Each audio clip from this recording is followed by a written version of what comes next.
Students, আপনারা আছেন আপনাদের চ্যানেল বাবির পাঠে। আজকে আমরা আলোচনা করব ভার্ব নিয়ে। ভার্ব কি, ভার্ব কত রকমের, এক কথায় বলতে গেলে ভার্বের খুঁটিনাটি সম্পর্কে আজকে আমরা আলোচনা করব। কিন্তু প্রথমে বলে দিই, আজকের ক্লাসটা খুবই ইম্পর্ট্যান্ট স্কুল কলেজের স্টুডেন্টদের জন্য তো বটেই, যে সমস্ত স্টুডেন্টরা চাকরির পরীক্ষার জন্য প্রিপারেশন নিচ্ছেন তাদের জন্য এটা অনেক বেশি গুরুত্বপূর্ণ। এখানে ক্লাসটা করার সময় আপনারা বুঝতে পারবেন কী নেই ক্লাসে। গ্রামারের যে কোনো ব্যাপারে, যেমন ধরুন finite verb, non finite verb, transitive verb, auxiliary verb, modal verb, জিরান্ড, infinitive, participle, সমস্ত কিছু পাবেন আজকের এই ক্লাসের মধ্যে। সুতরাং খুব মন দিয়ে ক্লাসটা করুন, এটা অনেক বেশি আপনাদের হেল্পফুল হবে, অনেক বেশি আপনাদের উপকারে লাগবে। চলুন তাহলে শুরু করা যাক। ভার্ব, যে পার্টস অফ স্পিচ হওয়া, থাকা, করা বোঝায় তাকে ভার্ব বলা হয়। এটা আমরা আগে পড়েছি পার্টস অফ স্পিচের ক্লাসে। আজকে দেখব ভার্ব কত রকম ও কী কী। ভার্বকে প্রথমে দুই ভাগে ভাগ করা হয়, এক হচ্ছে ফাইনাইট ভার্ব আর একটা non finite verb. Finite verb অর্থাৎ সমাপিকা ক্রিয়া, আর নন ফাইনাইট মানে অসমাপিকা ক্রিয়া। চলুন এবার তাহলে দেখি ফাইনাইট ভার্ব অর্থাৎ সমাপিকা ক্রিয়া কী। যে ভার্ব পার্সন বা নাম্বার অফ সাবজেক্ট এবং টেন্স অনুযায়ী পরিবর্তিত হয়, অর্থাৎ এক কথায় যদি বলি, যে ভার্বের পরিবর্তন হয় সেটাকেই বলা হচ্ছে ফাইনাইট ভার্ব। আমরা এক্সাম্পলের সাহায্যে যেটা সহজে বোঝার চেষ্টা করব। প্রথমে দেখুন, আই সিং এ সং, এখানে ভার্ব কী আছে? সিং। পরের সেন্টেন্সে আয়ের জায়গায় আমরা কি লাগাচ্ছি? সি, অর্থাৎ পার্সন চেঞ্জ হচ্ছে। তখন দেখুন ভার্বটা চেঞ্জ হয়ে কী হয়ে গেল? সিংস। নেক্সট, এখানে দেখুন আয় রেখেছি কিন্তু টেন্সে চেঞ্জ হচ্ছে, তখন কি হচ্ছে? ভার্বটা আবার চেঞ্জ হয়ে যাচ্ছে, আই স্যাং এ সং। তাহলে দেখা যাচ্ছে যে সিং ভার্বটা প্রথম সেন্টেন্সে সিং ছিল, কিন্তু পরে পার্সন চেঞ্জ হচ্ছে তখন সিংস, টেন্স চেঞ্জ হলে তখন স্যাং হয়ে যাচ্ছে। তাহলে আমরা বুঝতে পারলাম ভার্বগুলো যখন কোনো একটা নির্দিষ্ট ভার্ব যখন পরিবর্তিত হয়ে যায় তখন সেই ভার্বকে আমরা কি বলবো? Finite verb. এবার তাহলে দেখি চলুন নন ফাইনাইট ভার্ব কী, অর্থাৎ অসমাপিকা ক্রিয়া। স্বাভাবিক ফাইনাইট ভার্বের ঠিক বিপরীতটাই হবে এটা, অর্থাৎ এখানে পার্সন বা নাম্বার অফ সাবজেক্ট বা টেন্স অনুযায়ী এই ভার্বের পরিবর্তন হয় না। আর এই ভার্ব ফাইনাইট ভার্বের অর্থ ছাড়া কোনো অর্থ প্রকাশ করতে পারে না, ফাইনাইট ভার্বের সাহায্য ছাড়া কোনো অর্থ প্রকাশ করতে পারে না। এক্সাম্পল দেখলে এটাও ক্লিয়ার হয়ে যাবে। প্রথম সেন্টেন্সে দেখুন আই অ্যাম, এখানে অ্যামটা ফাইনাইট ভার্ব, কিন্তু পরে কি আছে? Too fat to run. পরের সেন্টেন্সে দেখুন আই থেকে আমরা পার্সন চেঞ্জ করে হি করেছি, সেখানে ফাইনাইট ভার্বটা চেঞ্জ হচ্ছে, আই থেকে অ্যাম থেকে হয়ে যাচ্ছে ইজ, কিন্তু দেখুন এখানে টু রানটা একই থেকে যাচ্ছে, he is too fat to run. Next, যখন আমরা টেন্সে চেঞ্জ করছি 3 নম্বরে দেখুন he was too fat to run, এখানে ওয়াজ পাস্ট টেন্স হলো কিন্তু টু রানটা কিন্তু চেঞ্জ হচ্ছে না। তাহলে তিনটে সেন্টেন্সেই আমরা কি দেখতে পাচ্ছি? পার্সন চেঞ্জ বা টেন্স চেঞ্জ হলেও কিন্তু এখানে টু রান যে কথাটা ভার্বটা আছে সেটার কোনো পরিবর্তন হচ্ছে না। এই ধরনের ভার্বই হলো নন ফাইনাইট ভার্ব। প্রথমে আমরা ভার্বকে দুই ভাগে ভাগ করেছিলাম, ফাইনাইট ভার্ব এবং নন ফাইনাইট ভার্ব। এবার দেখি ফাইনাইট ভার্ব কত রকম। ফাইনাইট ভার্ব, ফাইনাইট ভার্বকে প্রথমে দুই ভাগে ভাগ করা যায়, এক প্রিন্সিপাল ভার্ব আর অক্সিলারি ভার্ব।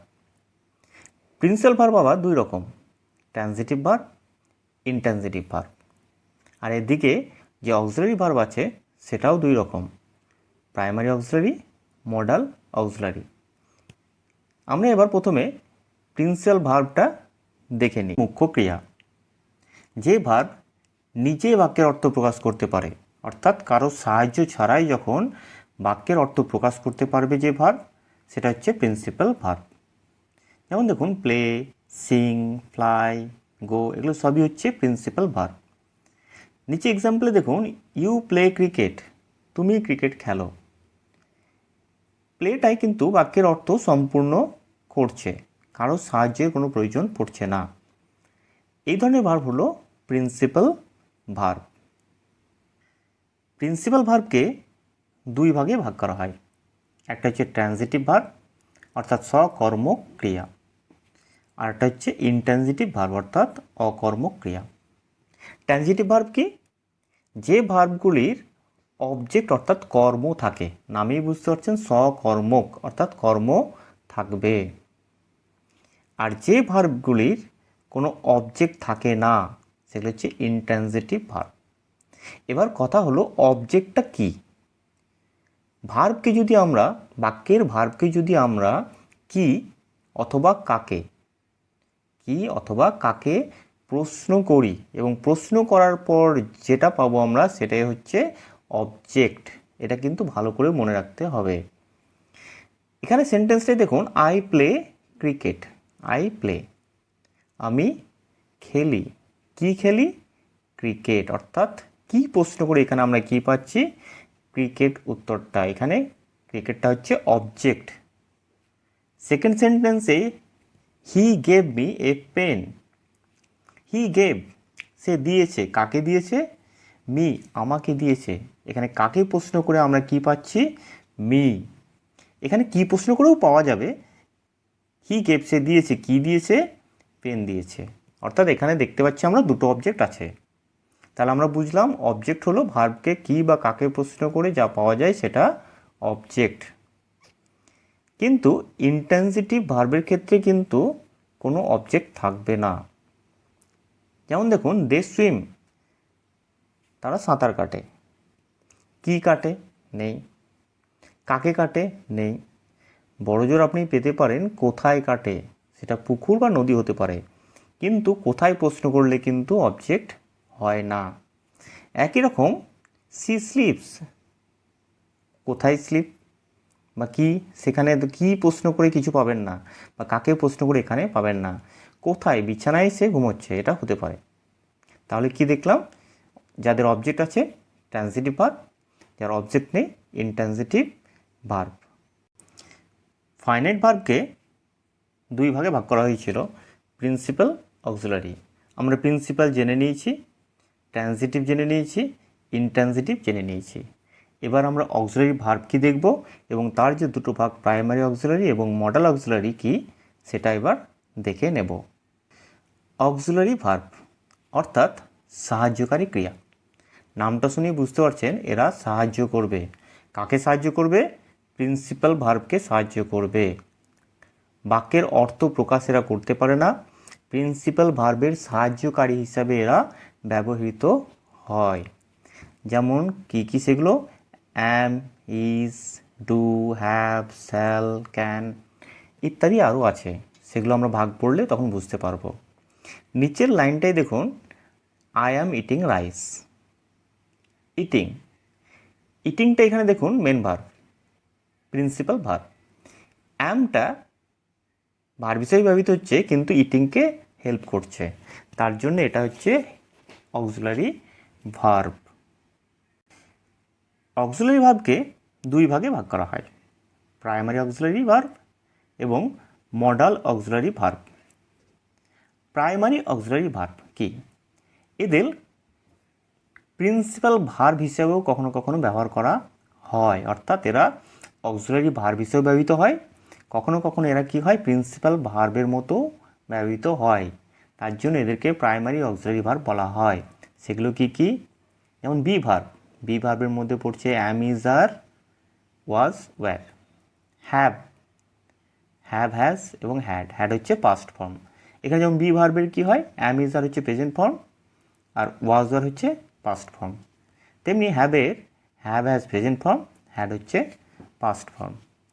আবার ডু ভার্ব, প্রেজেন্ট কী হচ্ছে? ডু, ডাজ, পাস্ট হচ্ছে ডিড। এইগুলো হলো প্রাইমারি অক্সিলারি ভার্ব। এবার মডাল অক্সিলারি। মডাল অক্সিলারি কি? এইগুলো কখনোই কিন্তু প্রিন্সিপাল ভার্ব হিসেবে ব্যবহৃত হয় না, সেগুলো কি? যেমন can, could, may, might, shall, should, will, would, ought to, use to ইত্যাদি। অর্থাৎ যে অক্সিলারি ভার্বগুলো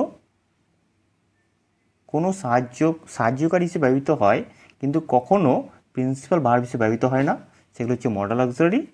আর যেগুলো কখনো কখনো কি হয় প্রিন্সিপাল ভার্ব হিসেবে ব্যবহৃত হয়, সেগুলোকে আমরা কি বলবো?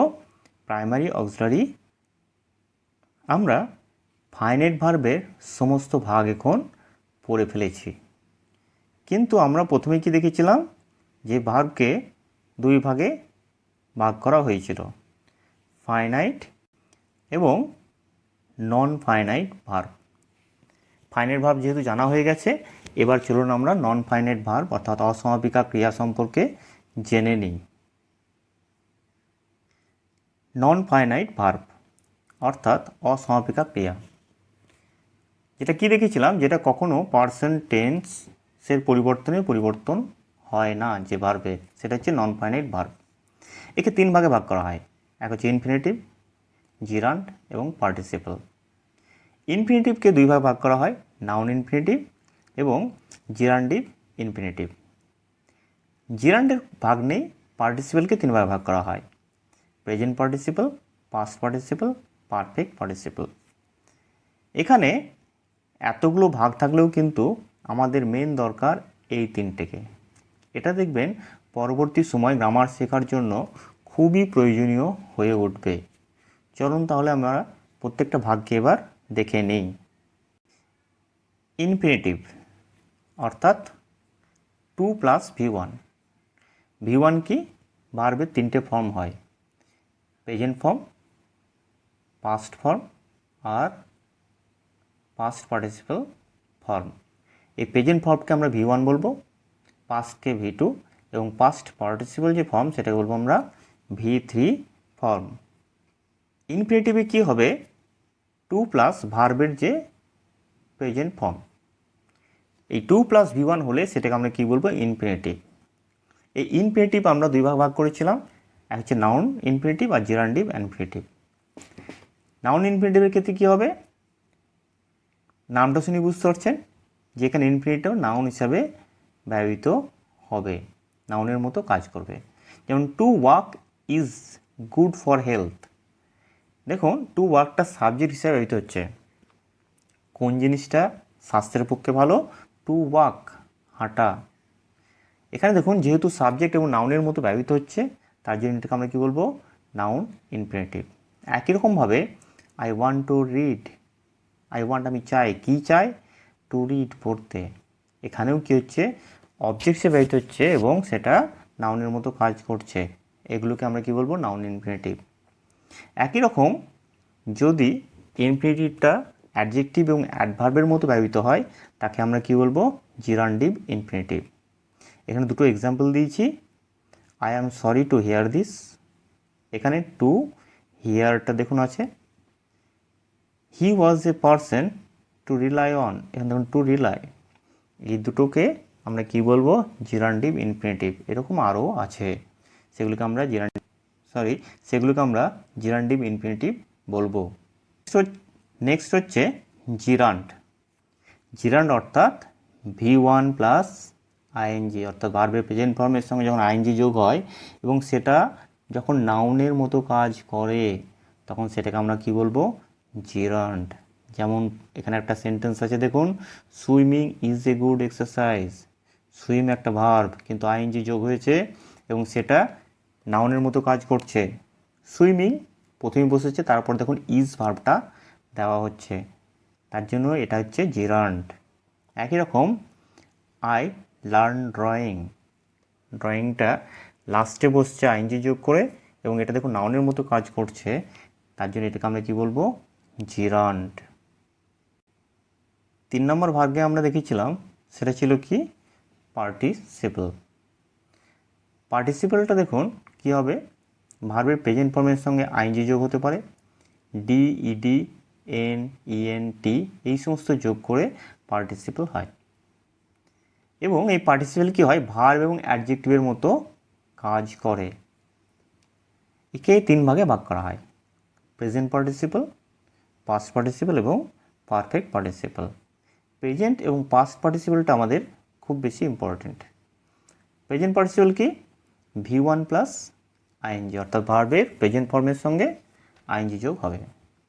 যেমন দেখুন, a barking dog seldom bites, এখানে দেখুন অ্যাডজেক্টিভের মতো কাজ করছে। বার্ক এমনিতে ভার্ব, কিন্তু আইএনজি যোগ করেছি এবং ডগের আগে লাগানো হচ্ছে ডগটা কেমন, বার্কিং, অর্থাৎ ডগ সম্বন্ধে কিছু বোঝাচ্ছে, তার জন্য এটা কি হচ্ছে, অ্যাডজেক্টিভের মতো কাজ করছে, তার জন্য এটাকে আমরা কি বলবো, প্রেজেন্ট পার্টিসিপল। নেক্সট দেখুন 2 নম্বরে যেটা আছে পাস্ট পার্টিসিপল। এটা আমরা ভার্বে যখন 3টে ফর্ম পড়ি সেখানেও দেখেছি যে প্রেজেন্ট পাস্ট এবং পাস্ট পার্টিসিপলে কী হয়, ভার্বের সঙ্গে কখনো ইডি যোগ হয়, কখনো ইডি যোগ হয়, কখনো এন যোগ হয়, কখনো ইএন যোগ হয়, কখনো টি যোগ হয়। He is a learned man, এখানে দেখুন ইডি যোগ হয়েছে এবং ম্যানটা কেমন, লার্নড ম্যান, তাহলে ম্যান সম্বন্ধে এখানে কিছু বোঝাচ্ছে, এখানেও কি অ্যাডজেক্টিভের মতো অনেকটা কাজ করছে, তখন আমরা এটাকে কি বলবো, পাস্ট পার্টিসিপল। তাহলে প্রেজেন্ট পার্টিসিপলের সঙ্গে পাস্ট পার্টিসিপলের তফাৎ কোথায়, প্রেজেন্ট পার্টিসিপলে আইএনজি যোগ হবে, পাস্ট পার্টিসিপলে কী হবে, আমরা যেগুলো বললাম ডি, ইডি, এন, ইএনটি ইত্যাদি যোগ হবে। 3 নম্বর আছে দেখুন পারফেক্ট পার্টিসিপল। এখানে কী হবে, হ্যাভিং এবং হ্যাভিং বিন এবং তার সঙ্গে ভার্বের যে থার্ড ফর্ম সেটা বসে পারফেক্ট পার্টিসিপল হয়। এক্সাম্পলটা দেখুন, having been tired she sat on the chair. এখানে দেখুন হ্যাভিং বিন টায়ার্ড, এটা হচ্ছে কি পারফেক্ট পার্টিসিপল।